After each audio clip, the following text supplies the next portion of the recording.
જય હિન્દ, વંદે માતરમ દોસ્તો, સ્વાગત છે તમારું ફેમસ એકેડમીની યુટ્યુબ ચેનલની અંદર. તો મિત્રો આજના વિડીયો લેક્ચરની અંદર આજે આપણે મિત્રો વાત કરવાના છીએ જે ગુજરાત હાઈકોર્ટ દ્વારા હાઈકોર્ટ પટ્ટાવાળા અને હાઈકોર્ટ બેલીફની જે ભરતી બહાર પાડવામાં આવી હતી તેના ફોર્મ પણ ભરાઈ ચૂક્યા છે. તો મિત્રો તેની તારીખ જાહેર થઈ ચૂકી છે અને તેમાં થોડાક આ ભરતી પરીક્ષામાં સુધારા કરવામાં આવ્યા છે તેના વિશે પણ મિત્રો આપણે વાત કરવાના છીએ. મિત્રો ચાલો શરૂઆત કરીએ. તો સૌપ્રથમ મિત્રો જે છે તે આપણે વાત કરશું હાઈકોર્ટ બેલીફ વિશે. ઓકે, તો હાઈકોર્ટ બેલીફની મિત્રો વાત કરીએ તો જો તમે ફોર્મ ભર્યું હશે તો મિત્રો પ્રોસેસ સર્વર અથવા તો આને બેલીફ કહેવામાં આવે છે. ઓકે, ક્લાસ 3 ની આ મિત્રો ભરતી છે. તો મિત્રો પહેલા આમાં શું હતું તો કે ભાઈ આમાં પહેલાનું જે નોટિફિકેશન આપણને આપ્યું હતું ફોર્મ ભરતી વખતે તેમાં એમ કહેવામાં આવ્યું હતું કે સૌપ્રથમ શું લેવામાં આવશે તો કે ભાઈ 100 માર્ક્સની પ્રિલિમ પરીક્ષા લેવામાં આવશે. 100 માર્ક્સની પ્રિલિમ પરીક્ષા લેવામાં આવશે એમસીક્યુ ટાઈપની. અને આ એમસીક્યુ ટાઈપમાં જે છે 100 માર્ક્સની પરીક્ષા હશે એમાંથી તમારે મિનિમમ 50+ એટલે કે મિનિમમ 51 માર્ક્સ લાવવા પડશે આગળની પરીક્ષા એટલે કે મુખ્ય પરીક્ષામાં પહોંચવા માટે. એટલે કે આમાં તમે ફક્ત પાસ કરી નાખો, જો એ 50 કરતા વધારે માર્ક્સ લાવી દો તો તમે મુખ્ય પરીક્ષા માટે એલિજિબલ ગણાશો અને ત્યારબાદ લેવામાં આવશે મુખ્ય પરીક્ષા. અને પહેલા મિત્રો એમ કહેવામાં આવ્યું હતું આ મુખ્ય પરીક્ષા જે છે મેન પરીક્ષા જે છે તે ડિસ્ક્રિપ્ટિવ લખવાનું રહેશે. એમ ગુજરાતીનું 100 માર્ક્સનું પેપર તમને આપવામાં આવશે, 3 કલાકનો સમય રહેશે અને તમારે લખવાનું રહેશે, આવું કહેવામાં આવ્યું હતું. પરંતુ મિત્રો આમાં હવે સુધારો કરવામાં આવ્યો છે. હવે જે મેન્સ પરીક્ષા પણ એમસીક્યુ પ્રકારની લેવામાં આવશે. ઓકે, શું લેવામાં આવશે? મેન્સ પરીક્ષા પણ મિત્રો હવે એમસીક્યુ પ્રકારની લેવામાં આવશે. એટલે કે હવે લખવાનું ગયું. ઓકે, પ્રિલિમ પણ એમસીક્યુ, મેન્સ પણ એમસીક્યુ.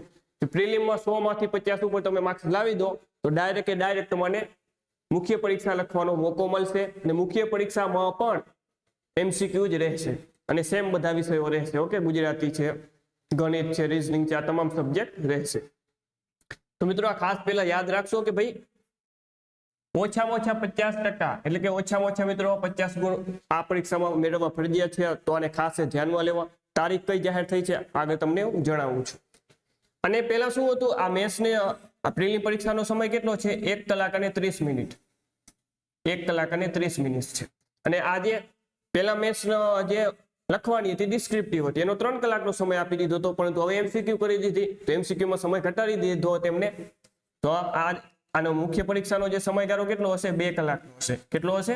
2 કલાકનો સમયગાળો રહેશે. ક્લિયર છે?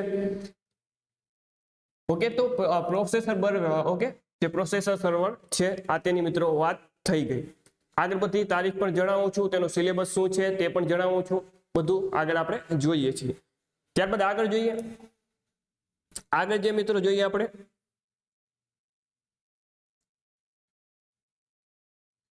ત્યારબાદ અહીં હાઈકોર્ટ ડીવાયએસઓ ની પણ માહિતી આપવામાં આવી છે.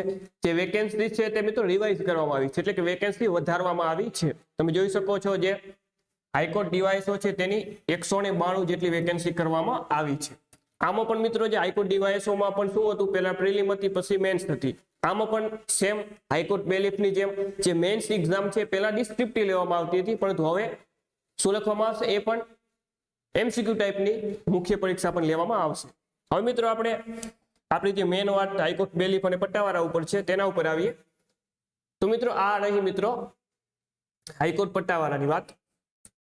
તો હાઈકોર્ટ પટ્ટાવાળામાં શું સુધારા આવ્યા છે? સૌપ્રથમ આપણે સુધારા શું આવ્યા છે તે જોઈ લઈએ અને ત્યારબાદ તારીખ અને તેનો સિલેબસ ને તમામ વસ્તુઓની ચર્ચા કરીએ. તો મિત્રો જે છે હાઈકોર્ટ પટ્ટાવાળાની જે પણ વેકેન્સી શું કરવામાં આવી છે? વેકેન્સીને રિવાઇઝ કરવામાં આવી છે. એટલે કે વેકેન્સી મિત્રો આમાં શું કરવામાં આવી છે? વધારવામાં આવી છે. ઓકે, તો હાઈકોર્ટ પટ્ટાવાળાની વેકેન્સી ટોટલ હવે મિત્રો 244 થશે. કેટલી છે? 244 ટોટલ વેકેન્સી છે. તો આ વેકેન્સી થોડીક વધારવામાં આવી છે. પહેલા કેટલી હતી? થોડીક લગભગ ઓછી હતી, લગભગ આ થોડીક વધારવામાં આવી છે. ઓકે, ચાલો હવે મિત્રો વાત કરીએ તેની તારીખ વિશે અને તમામ વાત હવે મુખ્ય ચર્ચાઓ હવે આપણે કરીએ.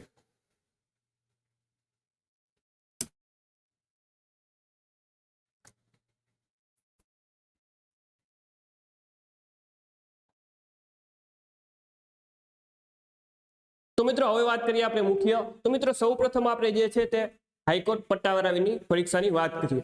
તો મિત્રો વાત કરીએ હાઈકોર્ટ પટ્ટાવાળાની.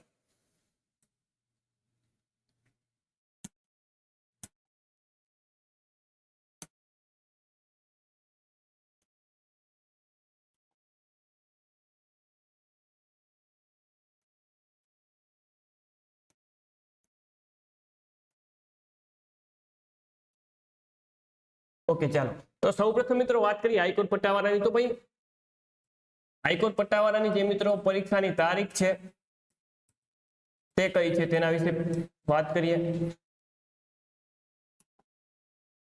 1 મિનિટ જરા.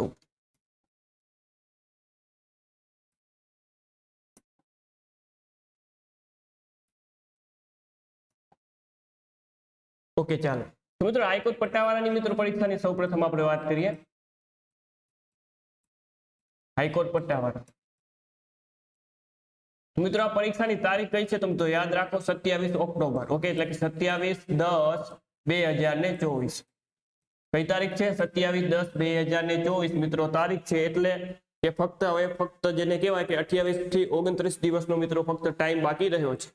ઓકે, તો ખૂબ ટૂંકો સમય રહ્યો છે મિત્રો બાકી. ઓકે, આના માટે સ્પેશિયલ આપણે જે છે તે વર્કશોપ પણ લાવવાના છીએ ટૂંક સમયની અંદર, તો ચેનલ સાથે જોડાયેલા રહેજો. તો મિત્રો આ વાત થઈ ગઈ હાઈકોર્ટ પટ્ટાવાળાની. કઈ તારીખ છે? 27/10/2024. મિત્રોનો જે પરીક્ષાનો સમય છે કયા સમય દરમિયાન લેવાની છે, તો મિત્રોનો સમય પણ આપણે લખી નાખીએ કે ભાઈ જે 9 વાગ્યાથી 10:30 વાગ્યાનો સમય છે. ઓકે, 1.5 કલાકનો સમય આપવામાં આવશે આમાં. એટલે કે સવારના 9 વાગ્યાથી કરીને 10:30 વાગ્યા સુધીનો શું રહેશે, તો કે ભાઈ સમય રહેશે. 1.5 કલાક જેટલો સમય છે, એટલે કે 90 મિનિટનો સમય છે. ત્યારબાદ મિત્રો વાત કરીએ બીજી પરીક્ષા, એટલે કે ત્યારબાદ મિત્રો પરીક્ષાઓની વાત કરીએ high court bailiff. Okay, high court bailiff.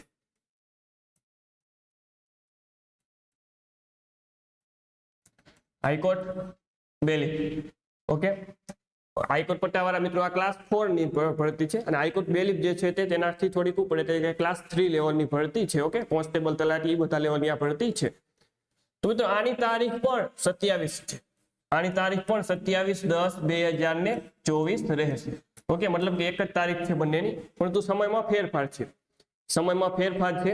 આનો જે સમય છે મિત્રો તે કયો છે, તો કે ભાઈ બપોરના 1 વાગ્યાથી. ઓકે, બપોરના 1 થી કરીને 2:30 વાગ્યા સુધીનો આનો સમય પરીક્ષાનો સમય છે. એટલે કે ફક્ત 29 દિવસની વાર છે. ઓકે, આમાં પણ સેમ 1.5 કલાકનો સમય છે, 90 મિનિટનો સમય રહેશે અને આમાં પણ 100 માર્ક્સનું પેપર આવશે. ક્લિયર? તો મિત્રો આ બંનેની પરીક્ષાની તારીખની વાત થઈ ગઈ. હવે મિત્રો આના સિલેબસની સ્ટેપ બાય સ્ટેપ ચર્ચા કરીએ. સૌપ્રથમ મિત્રો વાત કરીએ હાઈકોર્ટ પટ્ટાવાળાનો સિલેબસ શું છે તેના વિશે મિત્રો આપણે જોઈએ. ચાલો,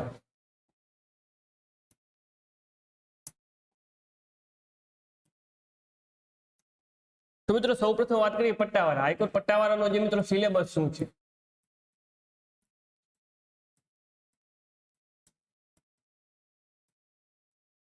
તો મિત્રો આમાં વાત કરીએ તો આમાં ટોટલ 5 વિષય છે. કેટલા છે? 5 વિષયો છે. તો સૌપ્રથમ મિત્રો વાત કરીએ સૌપ્રથમ આવશે સામાન્ય જ્ઞાન. શું આવશે? સામાન્ય જ્ઞાન. પેલો વિષય છે સામાન્ય જ્ઞાન. કેટલા માર્ક્સનું પૂછાશે નક્કી નહીં. ઓકે, 100 માર્ક્સનું પેપર છે, 90 મિનિટનો સમય છે, 5 વિષય છે, પરંતુ કયો વિષય કેટલા માર્ક્સનો પૂછશે તેવું આપણને કીધું નથી. ઓકે, એટલે ગમે એટલું પૂછાઈ શકે સામાન્ય જ્ઞાન. ત્યારબાદ આવશે મિત્રો ગુજરાતી ભાષા. શું આવશે? આવું લખેલ છે આપણા સિલેબસમાં, ગુજરાતી ભાષા. તો આનો મતલબ શું થાય મિત્રો? ગુજરાતી ભાષાનો મિનિંગ શું થશે અહીં? તો કે ભાઈ સાહિત્ય પૂછાશે અને વ્યાકરણ પણ પૂછાશે. ઓકે, ત્યારબાદ વાત કરીએ, ત્યારબાદ સિલેબસ આપેલો છે મિત્રો ગણિત. ઓકે, તો ગણિત લખેલું છે, રીઝનિંગ લખેલું નથી, પરંતુ અગાઉની પરીક્ષામાં જે પટ્ટાવાળાની પરીક્ષા 2023માં પણ લગભગ લેવાણી હતી તેમાં રીઝનિંગના પ્રશ્નો પણ પૂછવામાં આવ્યા હતા. તો ગણિત પહેલા કરી લેવું અને રીઝનિંગ પણ કરી લેવું. ઓકે, પણ જો પહેલા ગણિત કરવું, સમય ઓછો હોય તમે ના કર્યું હોય રીઝનિંગ, તો પહેલા ગણિત કરી લેવું અને ત્યારબાદ સમય વધે તો રીઝનિંગ પણ કરી લેવું. ત્યારબાદ વાત કરીએ તો ત્યારબાદ આવશે મિત્રો રમત ગમત. શું આવશે? રમત ગમત. અને ત્યારબાદ છેલ્લો વિષય છે 5મો સબ્જેક્ટ છે જે કરંટ અફેર્સ.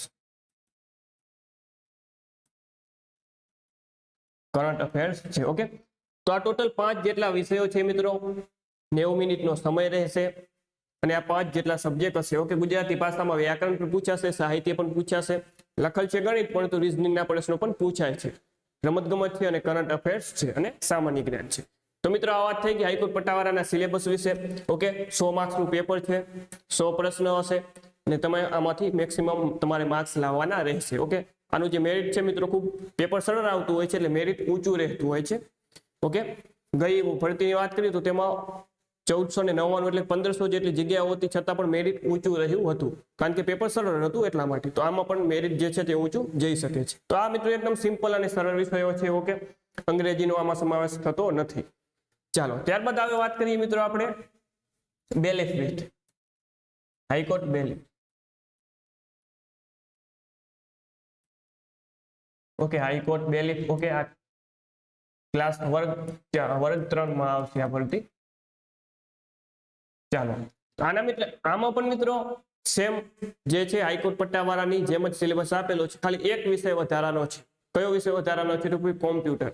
ફક્ત એક જ વિષય મિત્રો આમાં વધારાનો આપવામાં આવ્યો છે, કોમ્પ્યુટર. બાકી સેમ ટુ સેમ સામાન્ય જ્ઞાન. ઓકે, સામાન્ય જ્ઞાન. બીજા નંબરમાં ગુજરાતી ભાષા. ત્રીજા નંબરમાં આપણે વાત કરીએ તો જે છે ગણિત. આ સિલેબસ મિત્રો છે, તેનો ઓફિશિયલ સિલેબસ આપી દીધો છે, ગણિત. ત્યારબાદ વાત કરીએ રમત ગમત અને કરંટ. ઓકે, અને છઠ્ઠો એક વિષય ખાલી એક્સ્ટ્રા આપી દીધો છે, તે છે મિત્રો કોમ્પ્યુટર. કયો વિષય છે? કોમ્પ્યુટર. એક જે મિત્રો વધારાનો સબ્જેક્ટ આપી દીધો છે, મતલબ કે હાઈકોર્ટ પટ્ટાવાળા બંનેની આપણે સાથે તૈયારી કરી શકીએ છીએ. ખાલી હાઈકોર્ટ બેલીફમાંથી એક વધારાનો સબ્જેક્ટ તૈયાર કરી નાખવાનો, કયો? કોમ્પ્યુટર. પરંતુ આમાં શું છે, હાઈકોર્ટ પટ્ટાવાળામાં એક જ પેપર 100 માર્ક્સનું પેપર આપો, ડાયરેક્ટ તમારું સિલેક્શન થઈ જાય. પરંતુ આ હાઈકોર્ટ બેલીફમાં આ પ્રિલિમનો સિલેબસ છે. શું છે? આ પ્રિલિમ પરીક્ષાનો સિલેબસ છે, જે 100 માર્ક્સનું પેપર હશે, 100 પ્રશ્ન હશે અને 90 મિનિટનો સમય હશે. જો આમાં તમારે 100 ગુણમાંથી ઓછામાં ઓછા મિત્રો તમારે 50 ઉપર માર્ક્સ લાવવા પડશે, એટલે કે ઓછામાં ઓછા 51 ગુણ તો તમારે ફરજિયાત લાવવા પડશે, તો જ તમે આગળની પરીક્ષા એટલે કે મુખ્ય પરીક્ષા માટે લાયક ગણાશો. અને ત્યારબાદ આવે છે મિત્રો મેન એક્ઝામ, એટલે કે મુખ્ય પરીક્ષા આવશે. આ મુખ્ય પરીક્ષામાં પણ હવે મિત્રો સુધારો કરવામાં આવ્યો છે, અને હવે આ મુખ્ય પરીક્ષા પણ MCQ ટાઈપ લેવામાં આવશે. પહેલા જ્યારે નોટિફિકેશન આવ્યું હતું ત્યારે એમ કહેવામાં આવ્યું હતું કે ભાઈ અમે ડિસ્ક્રિપ્ટિવ ગુજરાતીનું પેપર લેશું 100 માર્ક્સનું, અને તેના આધારે અમે સિલેક્શન કરશું. પરંતુ હવે એવું કહેવામાં આવ્યું છે કે ભાઈ મુખ્ય પરીક્ષા પણ MCQ આધારિત હશે. ઓકે, અને આનો સમય હશે 2 કલાકનો. અને હવે ડિટેલમાં સિલેબસ જ્યારે આવશે ત્યારે હું તમને જણાવી દઉં. લગભગ આ જ બધા સબ્જેક્ટ લગભગ રહેવાની શક્યતા છે. ઓકે, તો આપણે યાદ રાખશું. તો મિત્રો આશા રાખું છું જે તમામ જે પ્રશ્નો હતા અહીં આપણે સમાધાન થઈ ચૂક્યા છે. 27 ઓક્ટોબર ઓકે બંને પરીક્ષાની તારીખ છે. ઓકે, જો કોઈ પણ પ્રકારના મિત્રો જો પ્રશ્ન રહ્યા હોય તો તમે નીચે કોમેન્ટ બોક્સમાં તમે મને પૂછી શકો છો. ને આના માટે સ્પેશિયલ મિત્રો આપણે જે છે મોડેલ પેપર ને સ્પેશિયલ આનો એક રિવિઝન સ્વરૂપે એક ફાસ્ટ ટ્રેક વર્કશોપ જે કોર્સ છે તે પણ આપણે લાવવાના છીએ. તો ચાલો મિત્રો ફરીથી નવા વિડીયો સાથે મળીએ. જ્યાં સુધી જય હિન્દ, વંદે માતરમ.